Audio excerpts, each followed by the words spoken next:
Am I wrong for refusing to pay for my husband's family to go on vacation with us and then leaving without him? I am a 45-year-old female. I share 4 beautiful children, 23, 20, 17, 14, with my husband, male 49. We've been together for nearly 30 years and married for 24. We always take a big family vacation every summer. Due to COVID, that was put on a hiatus. Usually he pays for his parents and vice versa. Together we pay for our children. One of his brothers needed help, so my husband decided to cover him and his family. My husband retired a couple of years ago. We've always had separate accounts and a joint account. He has always been an avid hunter and fisherman. We are not rich, but we do live comfortably. I managed our finances to get us to this point. Now, when he retired, he started managing his money because I didn't agree with his irrational purchases. He recently invested a large portion of his savings into a large hunting tract, citing it was a steal he couldn't turn down. Mind you, we live on a large property where the hunting game is in abundance. I didn't understand the need to buy more acreage. Maybe it's a hunting thing. I reminded him that our trip was coming up and that he should have waited to make the purchase, since to cover his brother and his family of 6, plus his parents would be expensive. He assured me that he had it covered. I come home to a pretty boat in our driveway.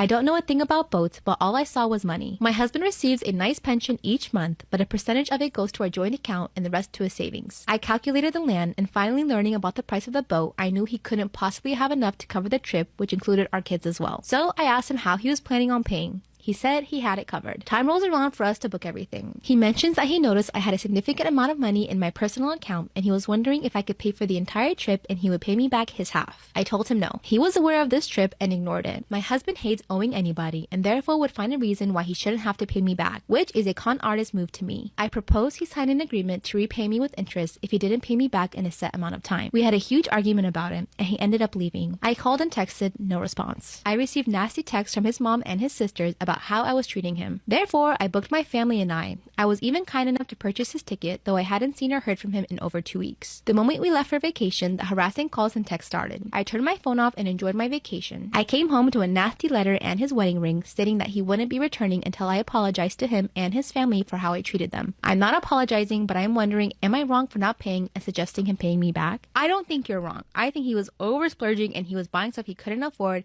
so I get it.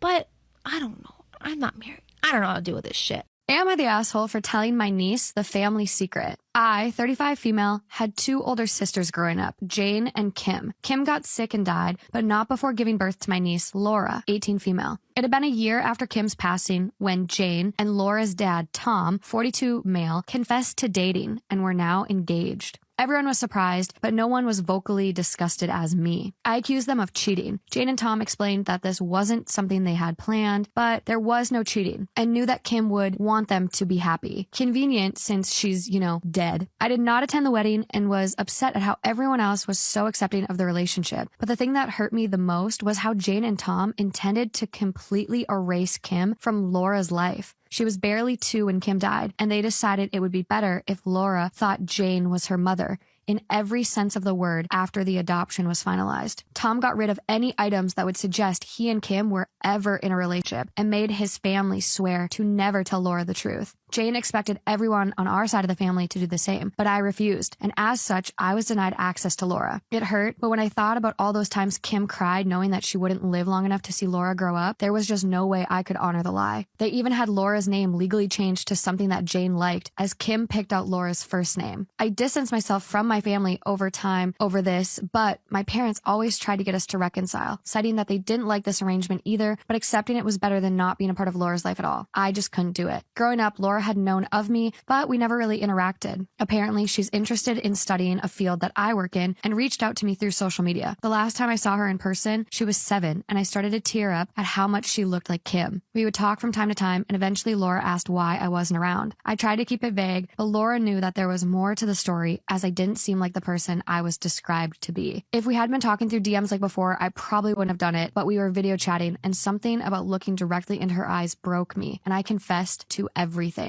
Before Kim died, she and I made a series of videos for Laura to watch at her big moments, and I told her that if she ever wanted to watch any of them, I'd send them. Laura asked me to send some, and then I heard nothing from her for days. Recently, I got a call from an enraged Jane and Tom, berating me for ruining their family. After Laura watched some of the videos, she confronted my parents, who confirmed everything. Laura has moved out and currently not speaking to anyone, and no one knows where she is right now. Everyone is angry at me. Am I the asshole? Oh my God. Are you okay? Heartbreaking. I know. No, you're gonna make me fucking cry. This is the first one, bitch. Oh my God. Wow. Story time about how my husband's trying to convince me to become an escort. Disclaimers, now my story time is sending me on Instagram. My husband and I have been married for almost 6 years. We did get separated for 2 years, so technically we've been together for around 4 years. We had separated during COVID mainly because he doesn't want to have kids, and I desperately want to have children. And yes, when we got married, we did talk about having kids, and he said he wasn't sure. But after we got married, he basically told me that he did not want to have kids, which is obviously something that I did not sign up for when I married him. I began to resent him a lot because I could have been with somebody else, someone who wanted to have kids. But instead, I spent years with him only to find out that he did not want to have kids. I ended up asking him for a break, and that was basically during COVID. So we were basically broken up for all of 2020. This is where I'm assuming he started getting his ideas. We finally got back together in 2021. I had gone on a couple of dates with some really terrible guys, and I basically thought to myself, well, you know, my husband's not like that, so I guess I should get back with him. As soon as we moved in together, he started talking about escorts. He told me one of his friends uses an escort service, and he thought it might be a good idea to start one. Part 2 is up. Story time about how my husband's trying to convince me to become an escort. Disclaimers, now my story time is sending me on Instagram. After he told me he was thinking about starting his own escort agency, I completely lost it. First off, I didn't want my husband to be involved in that, and secondly, I just think it would bring so many problems. He told me that we should just think about it, and I asked him to show me numbers. You know, how much do people make? And he didn't know anything about it. He had done zero research. After that, we didn't speak about it for a few weeks. Not until he asked me what I thought about being an escort. At first, I was confused, like, me being an escort? Or what I thought about escorts being escorts. I told him escorts can do anything they want, as long as they're safe and happy. Then he said, well, we should look into you becoming an escort. I started to laugh, and he's like, no, I'm serious. And that's when it hit me. This whole time, he was trying to convince me to become an escort? His own wife? What does that say about us? What does that say about the relationship and how he feels about me? So I turned it around and told him that he should become an escort. Then he said, I'm not as good looking as you, so I wouldn't make enough money. That's when he confessed that he had signed me up to 2 different escort websites, and he had conversations with guys pretending to be me. Party is up. Story time about how my husband's trying to get me to become an escort. That's when he confessed that he had already signed me up to several escort websites and that he had been having conversations with different men pretending to be me. Then he pulls out his phone and shows me all the conversations. Most of the men were trying to make me their sugar babies and were offering me upwards of $5,000 a month just to go on dates with them. The look in my husband's face was of excitement and happiness. I was mortified. I couldn't believe that my husband was even entertaining the idea. After he finishes showing me all of the messages between him and these other men, he tells me that we could be earning about $22,000 a month, and all I'd have to do is just go on dates with these guys. I started to cry, and he told me that I was overreacting and that most women would kill to be in my place. I told him these men would expect much more than just going on dates, and he swears up and down that they won't. Now the thing is, we have had money trouble, so I see where he's coming from, but I just don't know. He's still trying to convince me, and he shows me messages from these guys every single day. Most of these men are in their 50s, and one of these guys was actually really attractive. The money sounds so good, but I don't know what to do. I feel like I would resent my husband eventually. I mean, what if I fall in love with one of them? What should I do? My boyfriend, 21 male, and I, 20 female, have been together for almost 3 years. Last night, we were looking at furniture on his phone for our new apartment. We are moving in together in 2 months. I have a habit of swiping out of all apps and tabs when I'm done with them, and in doing so, I saw something I really wish I hadn't. It was a tab that said, quote, 40-year-old MILF, mom, big tits, short black hair. He described my mom. When I turned the phone to show him, he just sat there looking shocked for a minute. Then he started stuttering, crying, and apologizing. All I said was, quote, are you attracted to my mom? Do you watch that looks like my mom? He kept apologizing over and over, and I just asked him to explain. It took him a while to get the words out. He admitted he is attracted to older women, moms specifically.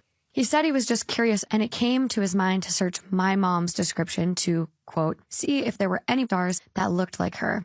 He claims it was a one-time thing and showed me the rest of his history, which was mostly just stepsister, lesbian, and sometimes MILF, but no other searches that matched my mom's description. He was so embarrassed by it. I don't really care that he watches. I'm not trying to judge him or shame him, but I just feel so grossed out and humiliated that my boyfriend thought about my mom. He also said he promises he doesn't have a weird obsession with my mom and doesn't think about her like that when we are with her. He also said it's normal for guys with mommy issues to be into MILFs.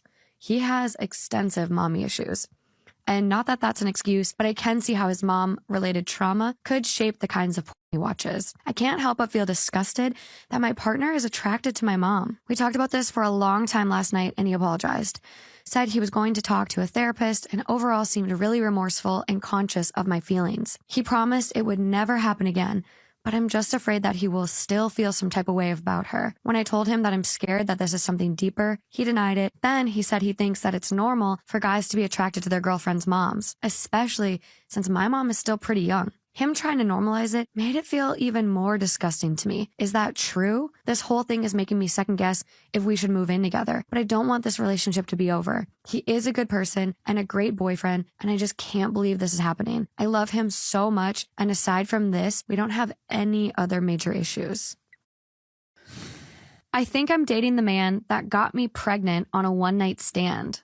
Wow. Spicy. I'm a single mother to a beautiful little girl from a one-night stand about 4.5 years ago. I had just finished college and had just moved and wasn't looking for anything serious. It also happened just before I left on my 2-month-long post-college vacation. I have been dating this man now for 4 months. He's met my daughter once. They get along extremely well, but I don't let them overlap too much. I don't want to expose her to passing flings. And though he has mentioned wanting to continue, we aren't quite serious yet. Prior to last week, he's been coming back to my place because I had a bad experience going to another man's place a couple of years ago. So I went back to his place for the first time. It's the same fucking building as that man. I didn't really recognize it until we pulled into the parking garage and went up the elevator, but I know it is. I recognized the hallways instantly. It also had a very recognizable condo smell. I don't know why I remember that, but I feel like they use the cleaning solutions that spas use, and it smells like eucalyptus and apartment musk. The condo itself is similar, but it's been 4 years, and I honestly don't remember anything but his room, and that he had a red couch and the layout, which I'm assuming is similar for most of the condos. He doesn't have the couch, but the layout's the same, and I'm pretty sure it has the same view from its main window. Before people come for me for not hunting him down, etc., when we slept together, I had just moved to the city after my master's. I never would have found his condo myself because I bussed back. Also, we had been drinking, obviously. Sorry, when you said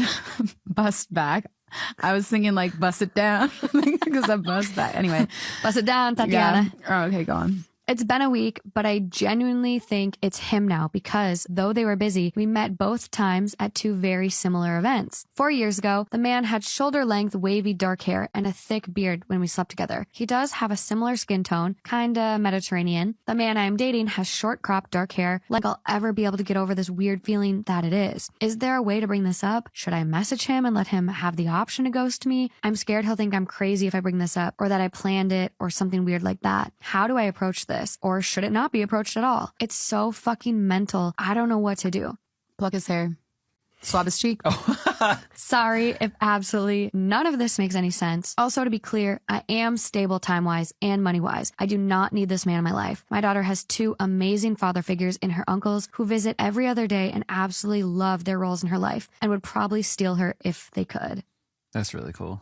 That was really amazing. Storytime about how I dumped my girlfriend when I found out she had cancer. Am I the bad guy? My girlfriend and I have dated for almost 7 years. In that time, she always wanted to get married, but I never really felt married, so I never proposed. 2 years ago, I started feeling ready and I decided to buy a ring. But unfortunately, she was diagnosed with cancer. She ended up having to stay in the hospital for a few months and underwent a bunch of therapy. All the treatments and everything were making her lose her hair, and I pretty much became totally unattracted to her. I know this sounds so harsh, but it's the truth. I struggled every single day as I fell out of love with her. When I talked to my mom about this, she told me to just have patience and to stick it out. But I just could not do it. I also didn't want to deal with having to take her to the hospital and helping her with the medication and helping her with the treatments. I wanted my own life. And suddenly I found myself having to drive her everywhere, feed her, clothe her, basically do everything for her. After a while, I asked her mom to move in with us to help me out. And this is when stuff started getting really bad. Her mom was basically taking care of her 24/7, so I pretty much did whatever I wanted. I would go out with my friends, and I even started dating other girls. Here's the thing. My girlfriend and her family have a lot of money, so I basically didn't have to work at all while I was with her. Her parents paid for our rent and pretty much everything we ever did, so I couldn't really break up with her. Part 2 is up.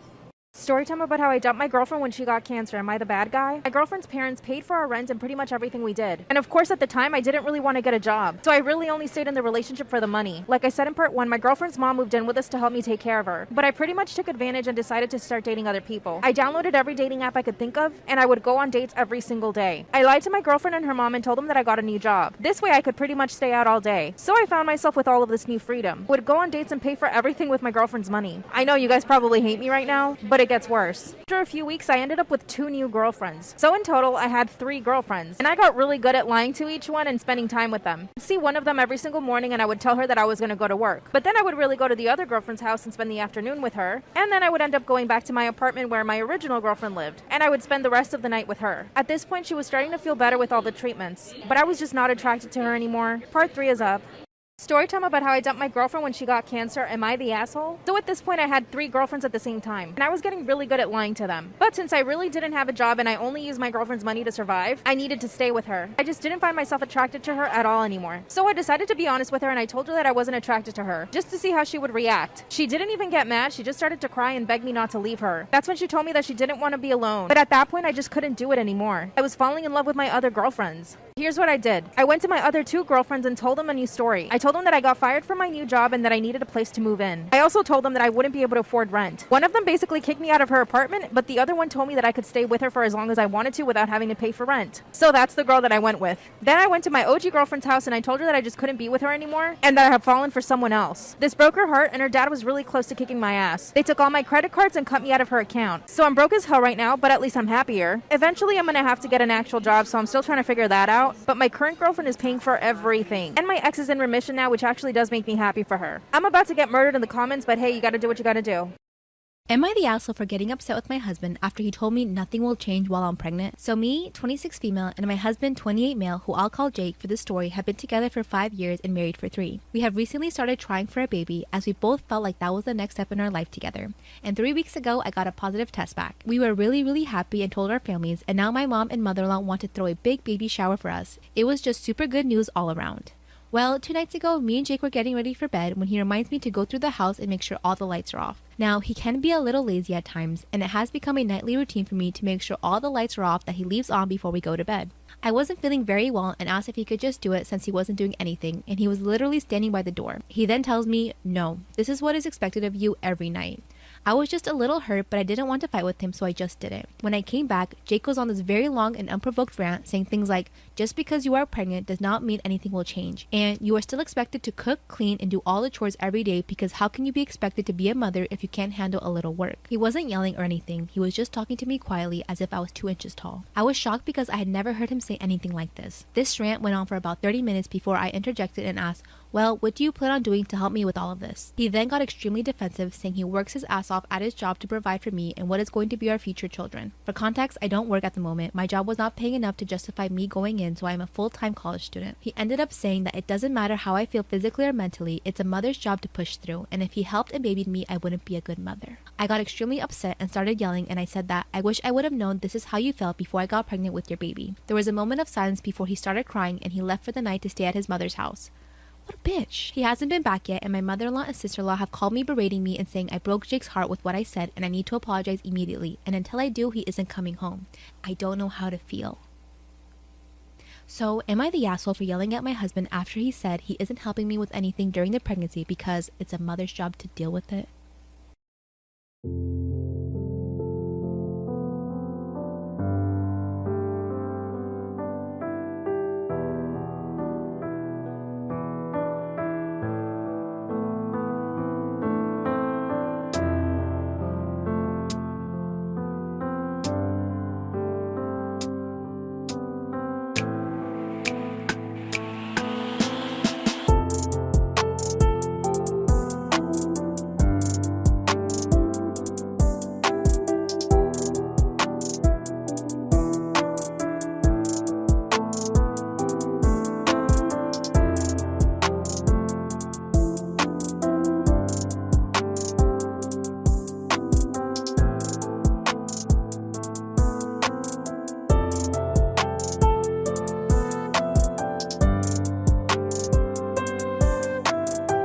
Am I wrong for no longer bringing dinner for my wife after she claimed I never cook? I work at a nice restaurant as a cook, and every day when I get off from work, I always cook dinner for my wife and our 2 kids, 8 male and 6 female, at the restaurant before coming home. The only time I don't cook for them are on the weekends when I'm off, and that's when my wife does the cooking. We usually trade off who makes breakfast and lunch for the kids every other day, but for the week, I'm always the one bringing home dinner. Weekends, we sometimes get together with friends and they come over to the house. My wife usually cooks and I set the table and clean afterwards. One of her friends, Stacy, asked how come I never do any of the cooking and is it always on on my wife all the time making meals for the kids, especially when I'm a cook myself. Instead of correcting her, she sort of laughed and went along with making jokes about, you know how it is. And Stacy laughed because her ex-husband was the same way. And then sort of ripped on me in a joking way how I better bug up before I become an ex too. My wife just said, well, let's see if he actually listens and starts cooking for once, joking about all the time I spend in the kitchen at work but won't do the same at home. It really pissed me off. I'm not the husband that just doesn't do anything after I'm home from work. I cook food for her and the kids at work, and on top of that, I make separate dishes for each of them. What she wants and what the kids want. All that after standing on my feet all day. We talked about it once they left because I don't appreciate being told I'm not doing something she knows for a fact I do. She didn't want to apologize for it because it was all just to be a funny joke. Even after telling her about how it hurt my feelings being put down like that. My wife said she felt like she had to go along with the joke so there wouldn't be any awkward vibes. But I said fine, if she can't apologize for something that was mean, just so she could laugh along with her friends, then I won't keep doing something she already claims I don't do. She's mad that I'm refusing to feed her over what happened instead of letting it go, but I can't help but feel mad about being made fun of like that when I'm busting my ass to provide for my family and still making sure they have food on the table every evening. She just thinks I'm an asshole for how I'm reacting when she's already tired at the end of the day, but still having to make food for herself. So, am I the asshole? Am I wrong for calling my sister's husband useless? My 17 female, sister 34 female called me saying that her work had an emergency and she needed to get there ASAP and needed me to watch her kids because no one else can.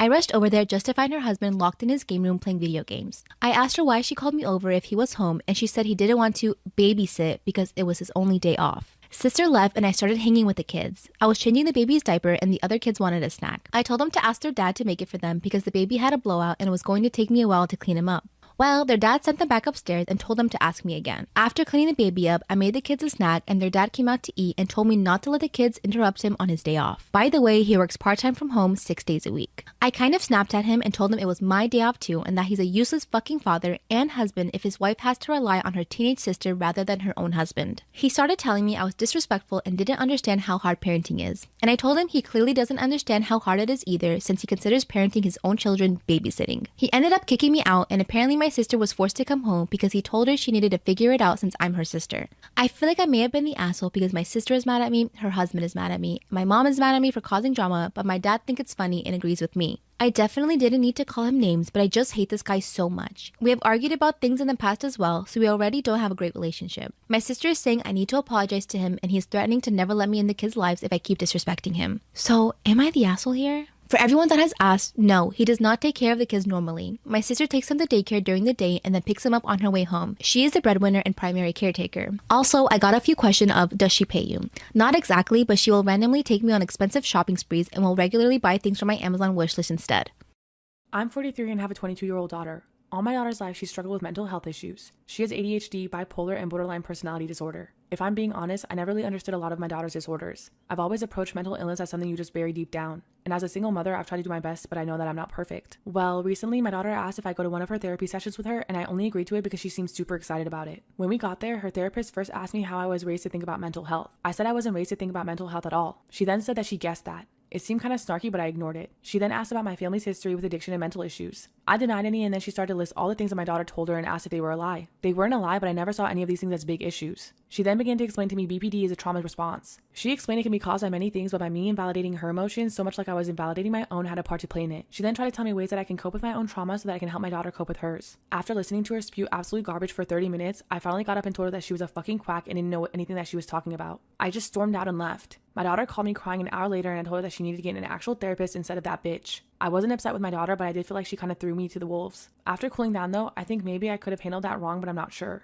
Am I the asshole for snapping at my daughter's therapist when she tried to blame my daughter's trauma on me? I'm 25 and my husband 42 have 3 children, a 2-year-old son and a set of twin girls who are 3 months old. We live just down the road from my parents. I have 4 older siblings that all went to college, but I didn't. I'm the only one with kids. All of my family got together for Christmas last year. Whenever I try to engage in a conversation with my family, they seem to just ignore me. My relatives would hold our babies but not talk to me much beyond that. I was so alone. I was late in my first pregnancy when we got married. A few of my siblings had gotten married before I did and they all had very nice weddings with lots of guests. No one had any interest in coming to mine. We trashed the idea of a wedding and got married at the courthouse. I couldn't even get all my siblings to attend the little ceremony. We couldn't go on a honeymoon at the time, so I was even more miserable. Recently, my sister told me that our family thinks that I'm just a dumb bimbo with no goals in life, so I have babies instead. She says that's why no one values my input or opinion. They think I'm stupid for having children young. My children were not planned. They also think that I'm stupid for being with a man older than me, but he's my one true love. They don't want me to have any influence over large family decisions because they think that I'm dumb. They ignore me and don't make time for me. How do I get them to take me seriously?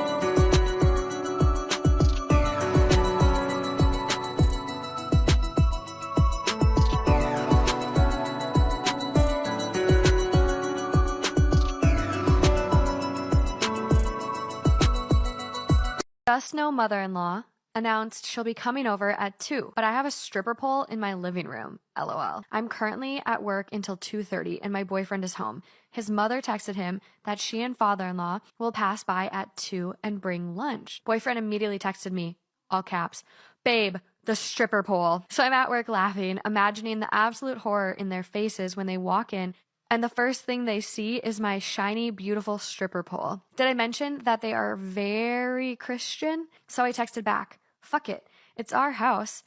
They'll have to live with it. I will definitely update. LOL." Wow.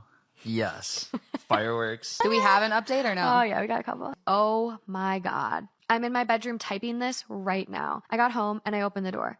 "Tell me right now boyfriend is lying." Me. "What?" Mother-in-law. "He said that he wants to be a stripper." Yes. Yes. My boyfriend can't contain himself and just turns red and dies of laughter. And I'm standing in my doorway, wide-eyed, confused as fuck. I just say, he's lying. I'm gonna go change." Well, anyways, I can hear her asking him why we have it, and I can hear him still laughing. LOL. Oh. Update. I exit my room. Mother-in-law and father-in-law are just staring at my pole. First thing out of her mouth, quote, "If you're tight on money, we can help you. You don't need to do this. It's disgusting. And boyfriend shouldn't be allowing it." Me, "I'm not a stripper. We're good on money. It's good exercise." Father-in-law, "Then go for a run. That's a stupid exercise. There's so many other things you can do." Boyfriend, "Have you ever seen pole dancing competitions? It's not stripping, I swear. It's super cool." Boyfriend proceeds to go on YouTube and pulls up a video. Silence. Father-in-law, "Whoa!" Turns to me, "Can you do that?" Yeah, exactly. Last update. Okay, this went a full 180 and honestly we had a lot of fun. I did a few tricks and mother-in-law was shrieking in delight. She was so impressed. Then father-in-law, ... Quote, "I can do that." Oh, yes. Cue father-in-law trying to pole dance and killing it, I may add. Wow. That shit's fucking hard, too. So hard. Mother-in-law was looking at him like he was a snack. It was so funny. Boyfriend and father-in-law even got into a little competition on who could do the best tricks. Finally, they got ready to leave, and they told us that they had a great time. I still don't trust them, but they were completely different people from the past, and we both got the feeling that they're really trying. Oh, nice. We're staying hopeful and cautious. I love it. I love the way the boyfriend played it.